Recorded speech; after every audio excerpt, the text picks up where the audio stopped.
రూ. 10 డైపర్ కూడా లీక్ కాదు, నీట్ పేపర్ ఎట్లా లీక్ అయింది? నీట్ పేపర్ లీక్, మోడీ సర్కార్ వీక్ అని 23 లక్షల మంది విద్యార్థులు దుమ్మెత్తి పోస్తున్నారు సోషల్ మీడియాలో. మే 3వ తారీఖు నీట్ పరీక్ష రాసిల్లు, మే 12వ తారీఖు ఆ పరీక్ష రద్దయింది.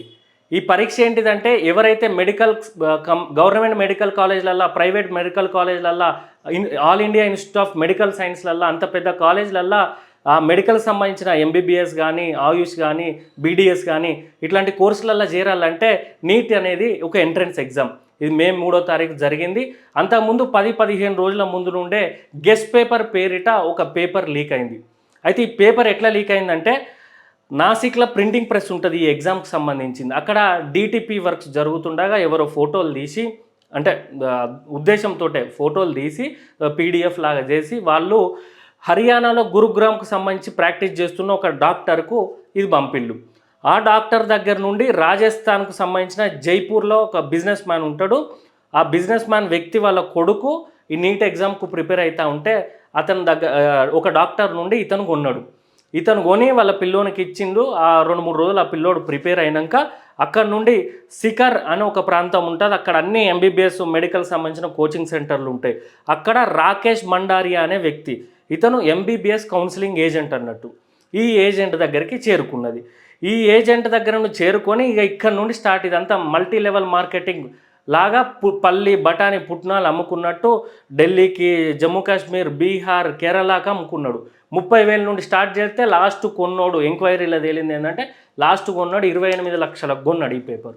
ఈ 10-15 రోజులలో 30,000 నుండి అంత పోయింది. అయితే ఈ రాకేష్ అనే వ్యక్తి ఎవరైతే కేరళ వ్యక్తికి అమ్మిండో ఆ కేరళ వ్యక్తి వాళ్ళ తండ్రి హాస్టల్ నడిపిస్తాడు. కేరళ వ్యక్తి కొనుక్కున్నాడు. ఆ కొనుక్కున్న వ్యక్తి వాళ్ళ తండ్రి హాస్టల్ నడిపిస్తాడు. ఆ హాస్టల్లో ఆయన దరిద్రానికి కొంతమంది అమ్మాయిలు నీట్ ఎగ్జామ్ కోసం ప్రిపేర్ అవుతూ ఉన్నారు. ఈయన ఏం చేసిండు, మెసేజ్లో డాడీ ఇది సర్క్యులేట్ అవుతా అండి, చాలామంది 10 రోజుల నుండి అందరు చదువుతున్నారు, మన హాస్టల్లో కూడా నీట్ ఎగ్జామ్ కోసం ప్రిపేర్ అయ్యే అమ్మాయిలు ఉన్నారు కదా వాళ్ళకు పంపండి అని చెప్పి వాట్సాప్లో మెసేజ్, పీడిఎఫ్, ఇమేజ్లు పెడితే ఆయనే వాట్సాప్లో ఆ అమ్మాయిలకు పంపిండు. ఇక అక్కడ నుండి దేశవ్యాప్తంగా మొత్తం ఎక్కడ పడితే అక్కడికి పాకింది. అంత అయిపోయింది. మే 3వ తారీఖు ఎగ్జామ్ కూడా అయిపోయింది.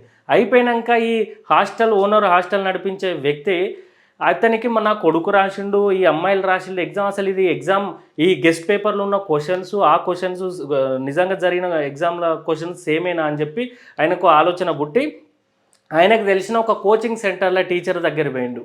అతను కెమిస్ట్రీ లెక్చరర్ అన్నట్టు. ఆయన దగ్గర పోయి చూపెడితే same to same chemistry, biology same to same full stop కామాలతో పాటు అన్ని క్వశ్చన్లు ఆల్మోస్ట్ 90% క్వశ్చన్లు సేమ్ వచ్చినాయని చెప్పి అతను చెప్పిండు. చెప్తే ఈయనకు టెన్షన్ అయ్యి నా మీదకి ఏడుకొస్తుందని చెప్పి అక్కడ నుండి సికార్ అనే పోలీస్ స్టేషన్ పోయిండు. ఆడి పోలీసు వాళ్ళకి చెప్తే ఆ పోలీసు వాళ్ళు అరే నాయన ఇది పెద్దది, దేశవ్యాప్తంగా నువ్వు ఏమన్నా డిస్టర్బ్ చేయాలనుకుంటున్నావా, ఆరోపణ చేయాలనుకుంటున్నావా, మేము కంప్లైంట్ మేము తీసుకోమని చెప్పి ఆ పోలీసు వాళ్ళు ఇంగిత జ్ఞానంతో ఆయనకు వద్దన్నారు. ఇక ఆయనకు ఈ కోచింగ్ సెంటర్లో పనిచేసే టీచర్కి ఏం అర్థం కాక ఈ ఎన్టీఏ అనే సంస్థ ఉన్నది, నేషనల్ టెస్టింగ్ ఏజెన్సీ. ఈ ఏజెన్సీ ఏంటంటే ఈ మెడికల్కి సంబంధించిన ఎగ్జామ్స్ కానీ, ఇంజనీరింగ్కి సంబంధించిన ఎగ్జామ్స్ కానీ, భారతదేశంలో జరిగే పెద్ద పెద్ద ఎగ్జామ్స్ అన్నీ కండక్ట్ చేస్తూ ఉంటుంది. ఇది ప్రపంచంలోనే అతిపెద్ద ఏజెన్సీ, ఎగ్జామ్స్ కరెక్ట్గా కండక్ట్ చేసేట్లా. కానీ వీళ్ళ మీద కూడా ప్రతి సంవత్సరం పేపర్ లీకులు కానీ, వాళ్ళ ఎగ్జామ్ సెంటర్లలో దోపిడీలు కానీ అవన్నీ వస్తూనే ఉన్నాయి. అందుకే నీట్ పేపర్ లీక్, మోడీ సర్కార్ వీక్ అని సోషల్ మీడియాలో చర్చ జరుగుతుంది. అయితే వాళ్లకు ఈ హాస్టల్ ఓనరుని ఈ కోచింగ్ సెంటర్ వాళ్ళు ఎన్టీఏకు మెయిల్ చేసిళ్ళు. మెయిల్ చేయగానే ఎన్టీఏ యాక్టివేట్ అయ్యి ఎక్కడి నుంచి స్టార్ట్ అయింది అన్నీ చేసుకుంటా రాజస్థాన్లో ఇంటెలిజెన్స్ బ్యూరోకి అప్పచెప్పిళ్ళు. ఇంటెలిజెన్స్ బ్యూరో వాళ్ళు మొత్తం చేసి సర్కిల్ వేసి ఒక్క రోజులో ఈ పేపర్ లీక్ అయింది అని చెప్పడంతో ఎన్టీఏ నీట్ ఎగ్జామ్ 2026 రద్దు అని అనౌన్స్ చేసింది. 23 లక్షల మంది విద్యార్థులు ఎగ్జామ్ రాసి ప్రశాంతంగా ఉన్న విద్యార్థులు ప్లస్ వాళ్ళ తల్లిదండ్రులు, వాళ్ళ కుటుంబ సభ్యులు పెద్ద ఇబ్బందులు ఉన్నారు ఇప్పుడు. వీళ్ళు చేసిన కార్యక్రమానికి నీట్ పేపర్ రద్దయింది, వాళ్ళే బాధ్యత వహిస్తానమని చెప్పిళ్ళు.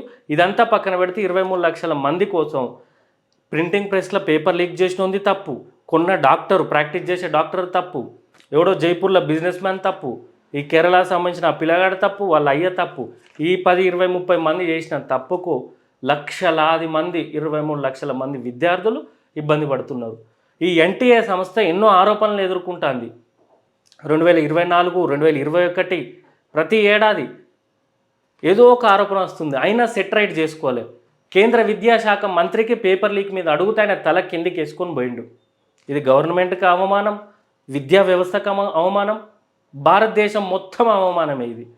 దీన్ని ఎట్లా రెక్టిఫై చేస్తారు? ఈ 23 మందికి మళ్ళీ 23 లక్షల మందికి మళ్ళీ ఎగ్జామ్ కండక్ట్ చేస్తాం, ఎగ్జామ్ ఇప్పుడు కండక్ట్ చేస్తాం అనేది ఒక 10-15 రోజులలో చెప్తామని చెప్పిళ్ళు. ఒక వారం 10 రోజులలో చెప్తారట మళ్ళీ ఎగ్జామ్ డేట్. అంటే 23 లక్షల మంది ఎమోషను, వాళ్ళ కష్టము, మీ సిస్టంలో లూప్ హోల్స్, మీ సిస్టంలో ఏంది లంచాలకు కకృతి పడేటోళ్ళు ఉన్నప్పుడు 23 లక్షల మంది బాధపడ్డారు కదా. దీనికి బాధ్యత ఎవరు వహిస్తారు? ఇంత పెద్ద తప్పును సవరించుకోకుండా ఇటు తెలంగాణలో చూసుకుంటే గ్రూప్ 1 ఎగ్జామ్, గ్రూప్ 1 పేపర్ లీకులు, గ్రూప్ 2 లీకు, ప్రతిదీ లీకే. ఇది ఎట్లా లీక్ అయిందట అంటే మల్టీ లెవెల్ మార్కెటింగ్ లాగా ఎవరు పడితే వాళ్ళు పుట్నాలు బఠానీలు అమ్ముకున్నందుకు లీక్ అయిందట. ప్రతిసారి లీక్ అయితేనే ఉంటాయట పేపర్లు, కానీ గుట్టు చప్పులు లేకుండా ఎవరిది వాళ్ళు కొనుక్కొని చదువుకుంటారంట. గింట్లు ఉన్నాక కష్టపడి చదివే పేద విద్యార్థికి న్యాయం ఏడ జరుగుతుందని విద్యార్థులు రాజకీయ పార్టీ తరఫున మేము ఖండిస్తున్నాం.